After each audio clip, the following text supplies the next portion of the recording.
Okay, I'm working on my 2012 Chevy Cruze here today. We're going to be replacing the serpentine belt on here. It's really not too bad of a job.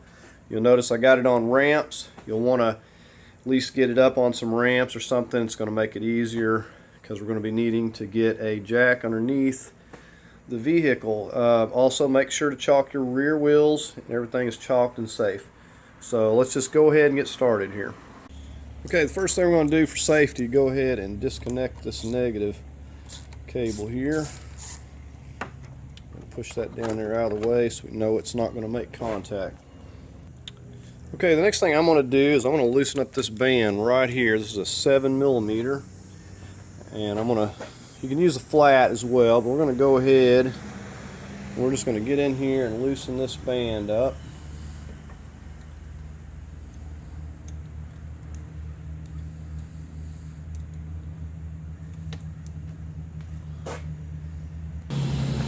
Okay, the next thing we're going to come over here at this box, squeeze down on that connector.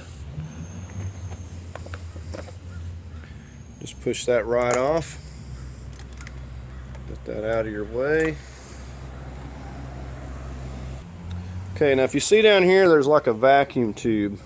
If you look right down in here, we're going to just wiggle that right loose from the bottom there. Okay, now at this point we can actually lift this whole box up and out of here. It's got this whole unit. We're just going to set this entire thing out of our way. Okay, for the next step, you're going to need some E-Torx. Now, what we're going to be using on this tensioner is an E14. You see how it has that pattern in there. Now, don't go trying to use a socket or improvise, because you're going to run the risk of stripping your bolt out on your tensioner, and don't ask how I know. Okay, now what I'm going to be using for this is just an extended handle ratchet. I will tell you that this tensioner is very powerful.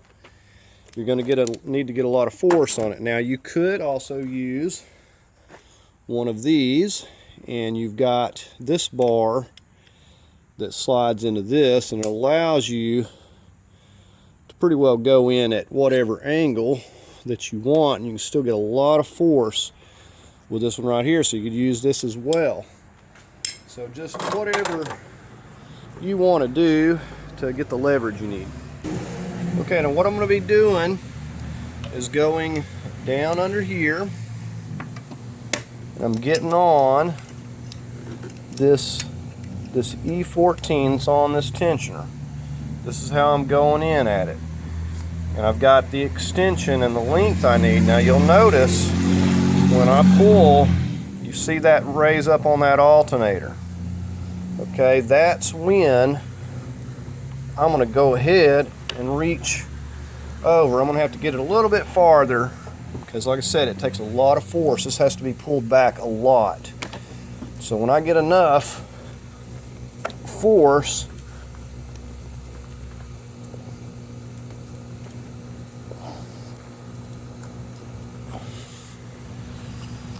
I'm going to pop that right there off. Now I'm going to show you where I'm located with my ratchet here. Okay, as you come down through here by the alternator, right there is your tensioner. You can see my E14.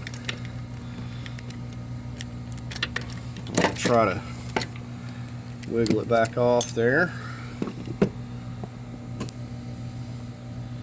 So there is the E14 that you're getting a hold of there, and then there is your tensioner. Now this is what breaks right here, this little thin tab.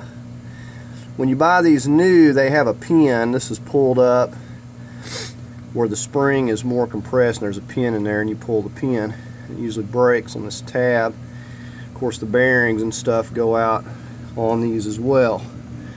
But you see how I got in there with that. It wasn't that much difficulty. Like I said, you can use the this tool right here as well, and I can show you how to set that up. Okay, so essentially I got the long handle here. I got it hooked into that star-shaped pattern, and then that's clamped onto there. So now you could, if you were coming through the bottom, you had room, you could get to it with just the long, this piece, but at this angle there's no way. But with this, you can see, if you watch that tensioner, I can get just as much leverage with this. So if I want to use this, I could use this as well. Okay, you can see that we got the belt, it's loose. We can merely pop it off of here. Now, of course, we got this here, so how are we going to get the belt around that? Well, I'll show you. Now, another part I want to show you, this is going around this tensioner down here. Now, it just kind of loops essentially around this. Let me show you.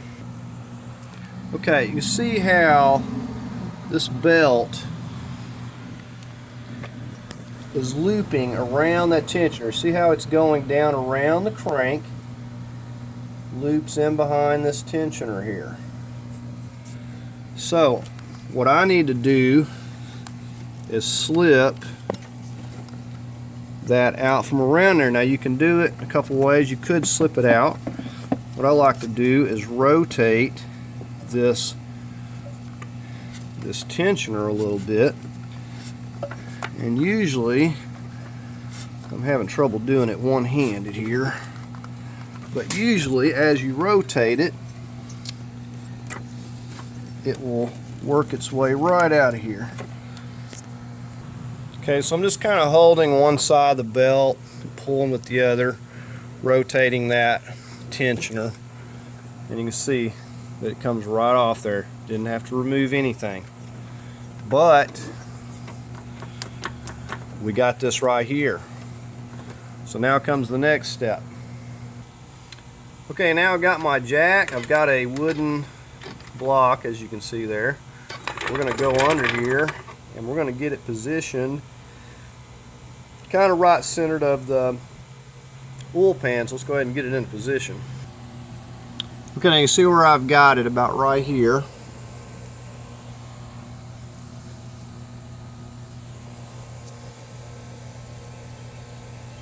Okay, correction, this little undershield was throwing me off. I was actually on the frame. Do not go there. Come over here right where your oil plug is.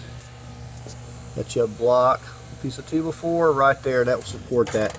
Now keep in mind, you've got 3 other mounts on here. You've got 2 center mounts. You got one here, got one in the back, and you got a mount on the transmission over there. Now we're also not going to be removing the mount up here. We're just going to be lifting this up. Okay, so I've made sure the jack is supporting the engine there a little bit. We're going to go ahead. We're going to loosen this off. Now we are going to have to lower this a little bit. And you can also put a jack stand under there for safety, for some extra support. But the engine is not going to go very far because it's going to hit the frame and everything else. And like I said, there's 3 other mounts, so you don't need to worry that it's going to go anywhere. But if you want, you can also put your jack stand under there just for some backup. Now I'm going to be putting some Loctite when I put these back.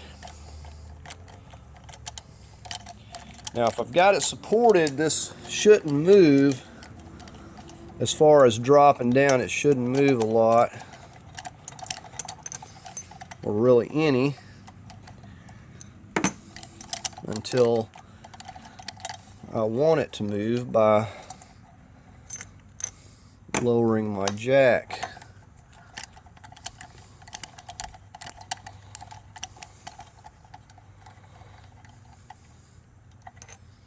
Okay, so there we go.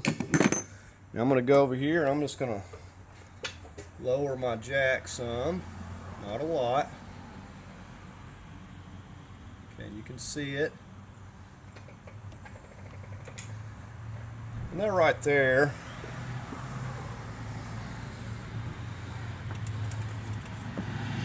let's see if we can get this all out of here.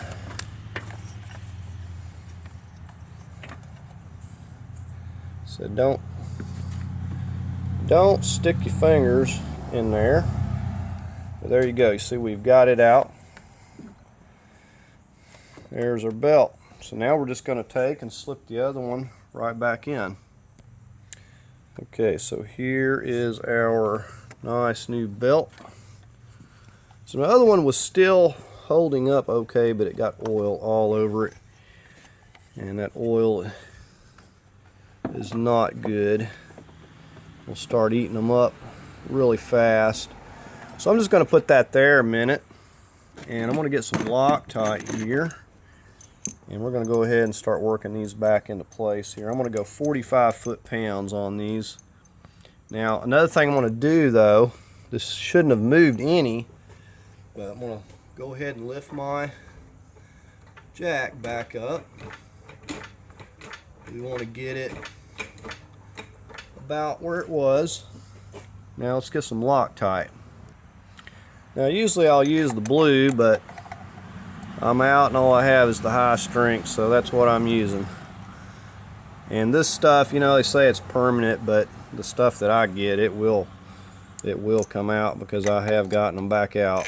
It's just a little bit more difficult. As long as you just don't put a large amount of it on there, it's usually not as bad. Now you can see these are centering themselves back up nicely. We're going to fasten them all down at the same time. Once we just kind of get them snugged. See, I've got the jack where it's back up, where this is not drawing it up with the bolts. I've jacked it back up, even though this could. So anyways, we're going to go ahead, snugging these down, we'll go ahead and get our torque wrench over here. Okay, so we've got our torque wrench, 45 foot-pounds. Actually, I'm going to start right here with this center one.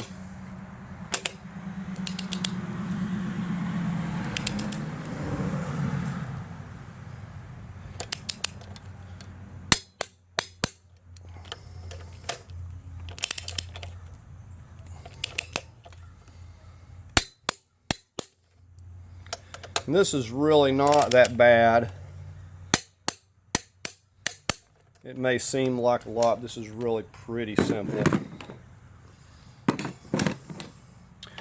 Okay, so now we need to work on looping our belt back in here. Now, kind of like I was showing you, removing it, we're going to essentially get it started on this tensioner, kind of like how I removed it. I'm going to rotate and spin this tensioner a little bit. I've got the belt, I've got this part of the belt, its backside, laid on top of the tensioner under here, and we're going to work it back over that and then loop it right back around. So if you can get it started, once you get it started, you just spin it, work the slack around there. It's really not that difficult. It's just getting your hands down there a little bit. It's really pretty simple. So I've got it looped around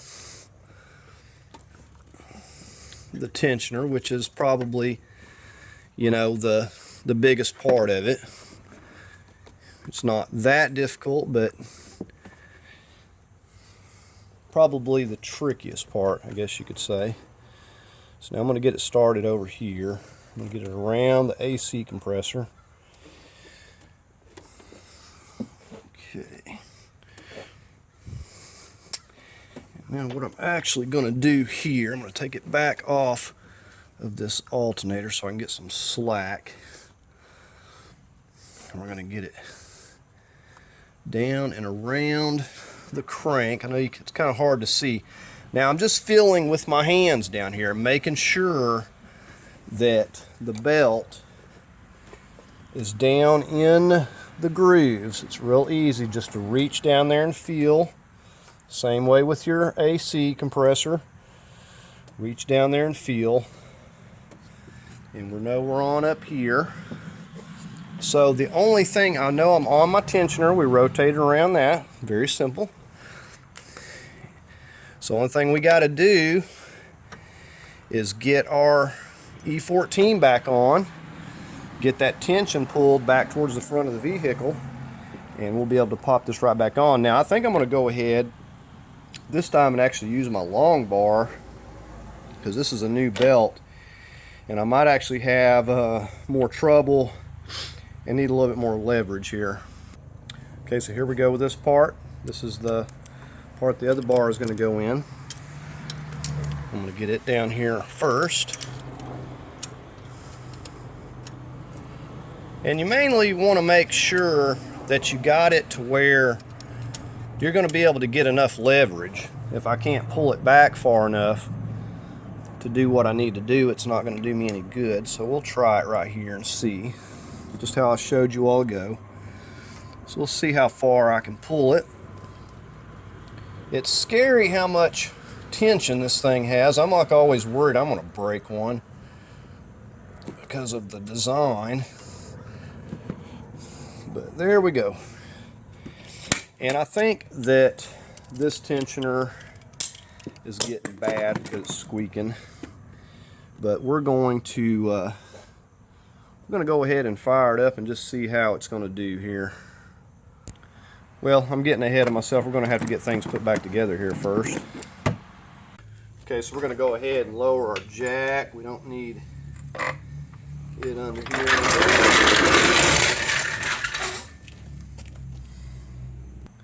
Okay, so we're just getting ready to set this air box. Now these were round grommets set down these points here, and then there's a point back here in the back.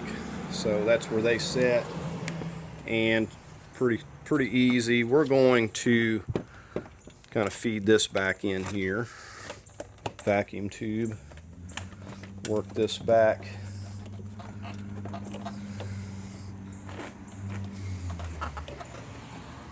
Just kind of line up our little rubber grommets here.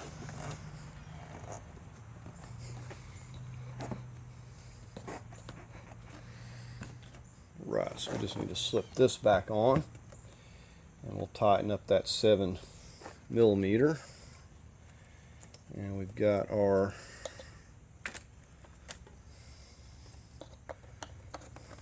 just give that a push back on. Not for sure if that's supposed to have a safety lock, but it doesn't on mine. Now we just got to get the band down here. That's the only one we got loose. Right now I got my 7 millimeter here. Just gonna go ahead and tighten that up.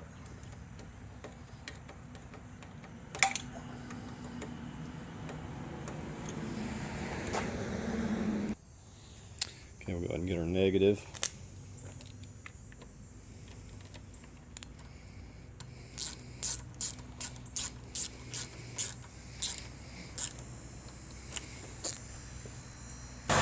Okay, here we are with it cranked up and running. I'm actually quite amazed that the squealing has stopped for now.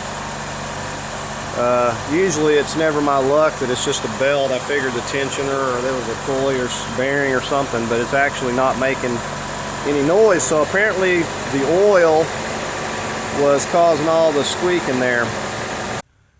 Okay, so that's going to do it on replacing this serpentine belt on this Chevy Cruze. As you can see, it's not really a hard job. You just need to have some e-torques and a few tools and a jack, and you know, just take your time. But it's really not that difficult.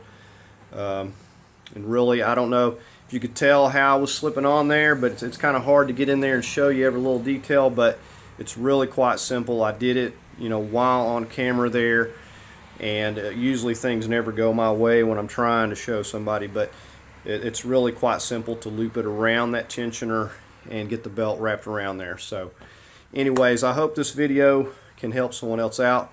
If you found it helpful, please give it a thumbs up. As always, I invite you to subscribe, and thank you for watching.